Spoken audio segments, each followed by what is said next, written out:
પ્રધાનમંત્રી મોદી 5મી જૂને એક દિવસીય ગુજરાતના પ્રવાસે આવી રહ્યા છે। પ્રધાનમંત્રી મોદીના સુરત અને સંઘ પ્રદેશ દમણના કાર્યક્રમને લઈ તડામાર તૈયારીઓ ચાલી રહી છે। પીએમ મોદીના એક દિવસીય પ્રવાસમાં દક્ષિણ ગુજરાતને 21,000 કરોડથી વધુના વિકાસ કાર્યોનું લોકાર્પણ અને ખાતમુહૂર્ત કરાશે।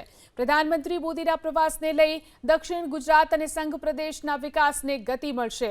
પ્રધાનમંત્રી મોદીના પ્રવાસની જો વાત કરીએ તો શુક્રવારે બપોરે 2 વાગ્યા સુધી સુરત એરપોર્ટ ખાતે પ્રધાનમંત્રી મોદીનું આગમન થશે।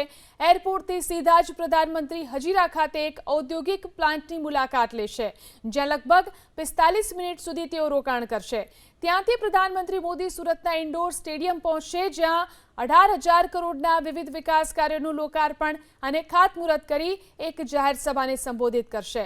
સુરતમાં પીએમનો કુલ 3 કલાકનો પ્રવાસ રહેશે, જ્યાંથી પ્રધાનમંત્રી મોદી સીધા જ દમણ ખાતે જશે। 97 કરોડના ખર્ચે તૈયાર થયેલા સંઘ પ્રદેશ દમણના ડોમેસ્ટિક એરપોર્ટનું પ્રધાનમંત્રીના હસ્તે લોકાર્પણ કરાશે। અહીં એ નોંધવું રહ્યું કે આ એરપોર્ટનો શિલાન્યાસ પણ પ્રધાનમંત્રી મોદીના હસ્તે થયો હતો। ત્યારબાદ એરપોર્ટને અડીને આવેલા મારવાડ સરકારી હોસ્પિટલનું પણ લોકાર્પણ કરશે। બાદમાં સ્વામી વિવેકાનંદ ગ્રાઉન્ડ ખાતે પીએમ પહોંચશે, જ્યાંથી સંઘ પ્રદેશના 3,000 કરોડ રૂપિયાના વિકાસ કાર્યોનું લોકાર્પણ અને ખાતમુહૂર્ત કરશે અને ત્યારબાદ સ્વામી વિવેકાનંદ ગ્રાઉન્ડમાં તેઓ જનસભા પણ ગજવશે।